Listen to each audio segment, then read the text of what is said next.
Shalom, salam, damai sejahtera dalam kasih Tuhan. Saudara, siapa di antara kita yang tidak mengalami kecemasan? Apalagi saat-saat seperti ini, ketika sesuatu belum begitu jelas. Ekonomi belum membaik, ancaman sakit penyakit belum berkurang. Masih ditambah dengan kita terkendala oleh pandemi sehingga kita tidak bisa bikin ibadah seperti dulu. Kita juga tidak bisa belajar atau beraktivitas lainnya. Dan itu menambah kecemasan yang makin berat. Ini harus disadari oleh kita semua bahwa kecemasan itu kalau tidak diatasi bisa membuat hidup kita tidak damai. Ada kecemasan ekonomi, ada kecemasan sosial, ada kecemasan personal terkait dengan sakit penyakit dan masa depan. Ada juga kecemasan sosial dibandingkan dengan masyarakat sekitar, bahkan mungkin merasa di area ini, di perumahan ini, di RT ini kayaknya menganggap dirinya paling sial dan paling tidak diberkati Tuhan. Kecemasan ini bisa bermacam-macam menghantui kita. Yang pasti saudara, kecemasan itu akan mempengaruhi setidak-tidaknya 4 aspek. Yang pertama, yaitu aspek fisik. Aspek fisik lalu membuat kita tidak nyaman. Kemudian makan tidak enak. Tubuhnya seperti capek. Tapi juga ada aspek sosial. Kita malas bergaul dengan orang lain. Tapi ada juga aspek yang psikis. Tidak hanya fisik dan sosial, psikis. Jantung berdebar-debar, keringat dingin, dan sepertinya tidak nyaman, tidak bisa tidur. Dan yang paling parah, kecemasan bisa mempengaruhi secara spiritual. Tuhan ini kok diem aja ya? Kok tidak menolongku? Padahal aku sudah berdoa. Lalu Tuhan ini ada enggak ya?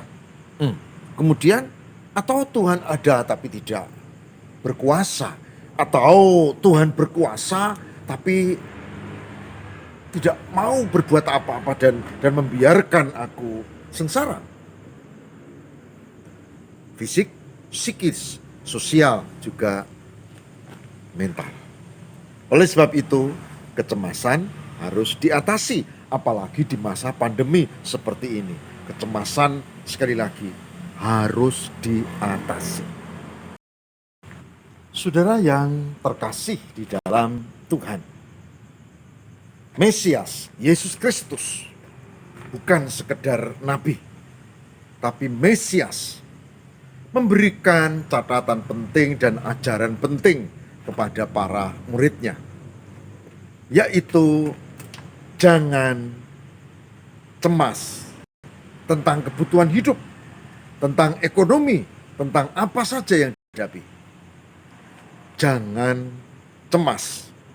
Oleh sebab itu, meskipun sekarang ekonomi belum bagus, ini menjadi perenungan kita. Jangan cemas. Jangan cemas. Saya akan bacakan hal ini dalam kesaksian firman Tuhan. Dalam Injil Matius 6 ayat 31 sampai dengan 33. Pesan supaya orang yang beriman kepada Isa Al-Masih alaihissalam, orang yang beriman kepada Yesus Kristus, murid-muridnya, saudara dan saya, tidak dan jangan mau dikuasai oleh kecemasan. Dikatakan pada ayat ini demikian, saudara. Sebab itu, janganlah kamu khawatir dan berkata, apakah yang akan kami makan? Apakah yang akan kami minum? Apakah yang akan kami pakai? Semua itu dicari bangsa-bangsa yang tidak mengenal Allah. Akan tetapi, Bapamu yang di surga tahu bahwa kamu memerlukan semuanya itu. Tetapi carilah dahulu kerajaan Allah dan kebenarannya, maka semuanya itu akan ditambahkan kepadamu.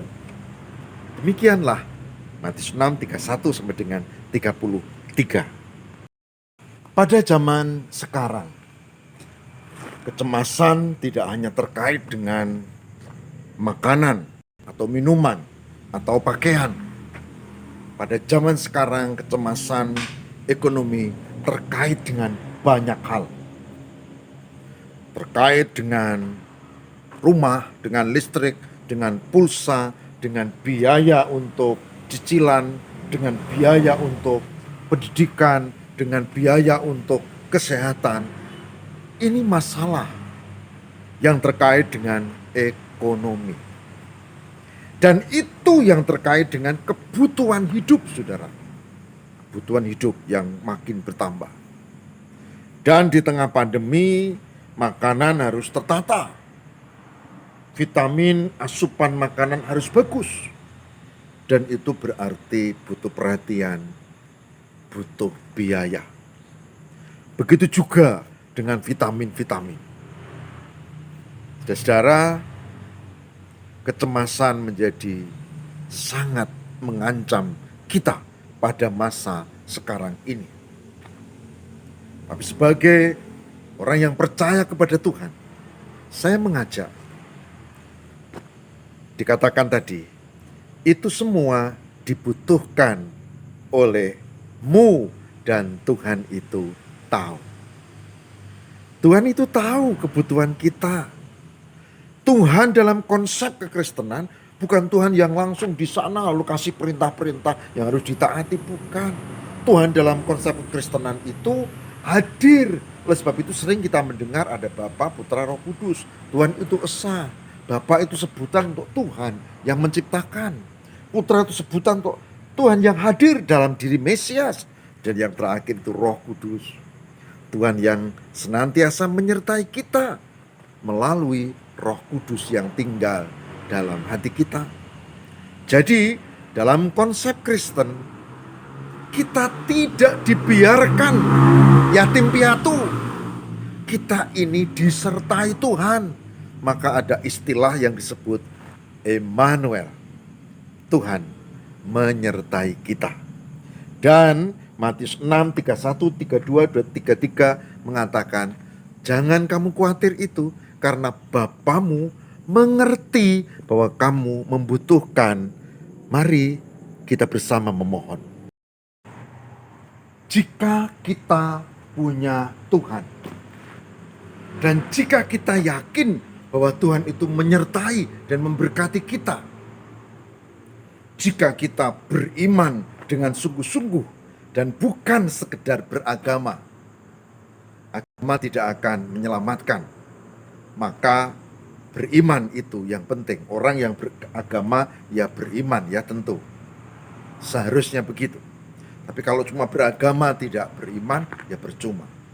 Oleh sebab itu, kalau kita punya Tuhan yang menyertai, Tuhan yang memimpin, maka seharusnya lah kita membuka hati, komunikasi dengan Tuhan. Tuhan akan menolong kita.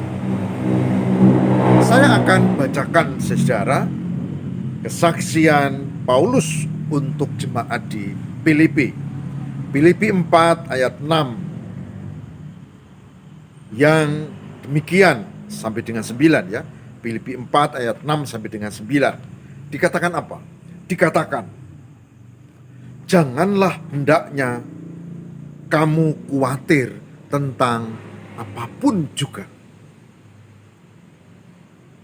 Tetapi nyatakanlah segala hal keinginanmu kepada Allah dalam doa dan permohonan dengan ucapan syukur.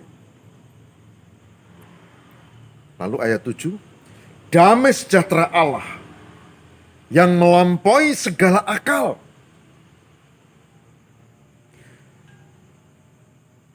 akan memelihara hati dan pikiranmu dalam Kristus Yesus. Jadi, akhirnya saudara-saudara, semua yang benar, semua yang mulia, semua yang adil, semua yang suci, semua yang manis, semua yang sedap didengar, semua yang disebut kebajikan dan patut dipuji, pikirkanlah semuanya itu. Dan apa yang telah kamu pelajari, dan apa yang telah kamu terima, dan apa yang telah kamu dengar, dan apa yang telah kamu lihat padaku, lakukanlah. Maka Allah sumber damai sejahtera akan menyertai kamu. Saudaraku yang terkasih di dalam Tuhan, dari pembacaan yang tadi kita cermati, Filipi 4 ayat 6-9, kita menemukan beberapa poin supaya tidak cemas. Poin pertama adalah jangan melanggar perintah Tuhan yang dikatakan jangan cemas. Berarti kalau cemas kita berdosa karena kita tidak menjaga dan tidak melakukan kehendak-Nya.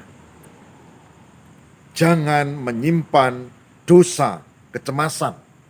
Itu yang pertama. Yang kedua, saudara, yang kedua adalah doa. Kecemasan yang dipelihara tidak akan menolong apa-apa. Malah hidup kita jadi tambah runyam. Jadi, jangan simpan dosa kecemasan, lebih bagus kita berdoa. Berdoa kepada Tuhan. Jadi, kalau mau lepas dari kecemasan, ingat, kecemasan itu dosa yang harus dihindari.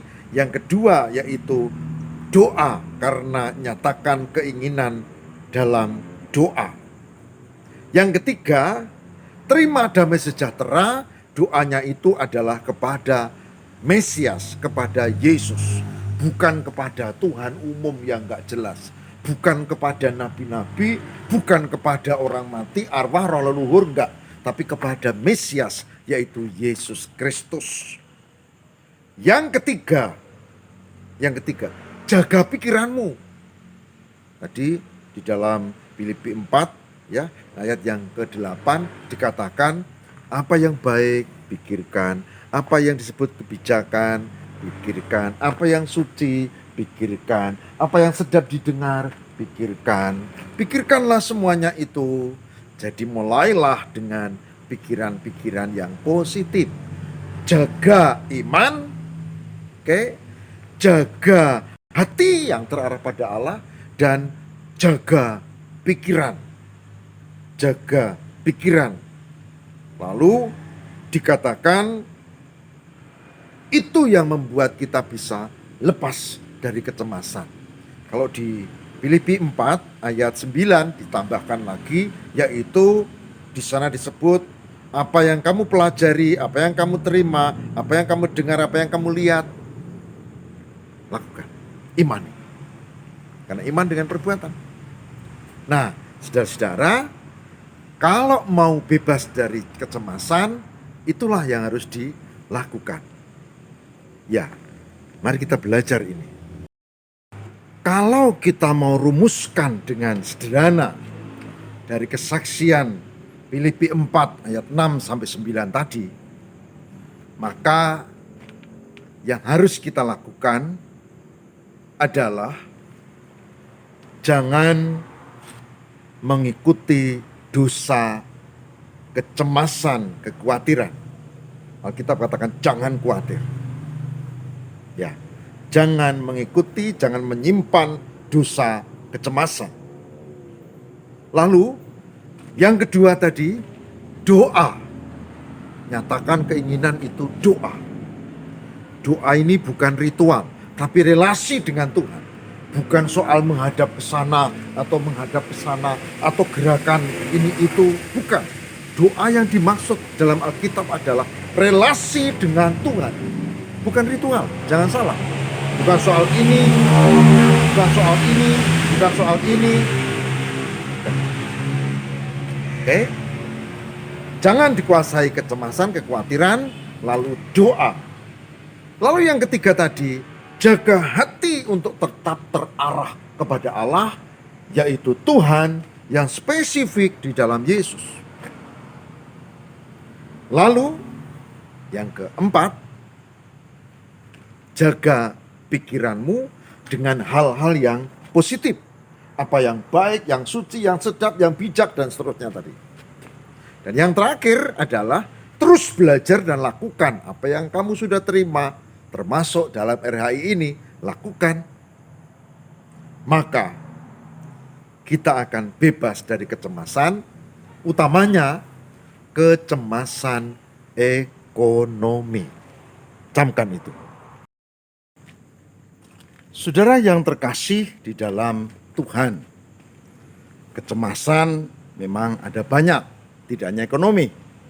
Ada kecemasan tentang kesehatan, ada kecemasan tentang masa depan anak, relasi dalam keluarga, dan seterusnya. Tapi pada masa pandemi ini, salah satu yang paling menonjol adalah ekonomi. Oleh sebab itu, hari ini saya mengajak jangan mau dikuasai kecemasan. Salah satunya atau yang utama atau yang menonjol sekarang adalah ekonomi. Lebih bagus kita mengembangkan pikiran-pikiran yang positif, yakin dan doa kepada Tuhan, arahkan kepada Tuhan Yesus, dan kita pasti diberkati. Sebab itu saudara-saudara, mari kita siapkan hati kita, mari kita bersama berdoa. Tuhan, tolonglah kami untuk bisa lepas dari kecemasan, tidak gampang khawatir. Tuhan, tolonglah kami untuk bisa membina relasi dengan Tuhan melalui doa dan menjaga hati untuk terarah pada Yesus dan memiliki pikiran yang baik. Terima kasih Tuhan, kami mohon perkenan dan berkat-Mu. Semoga kami di masa pandemi ini tetap memiliki semangat hidup oleh karena keyakinan kami kepadamu. Demi Kristus pengantara kami berdoa. Amin.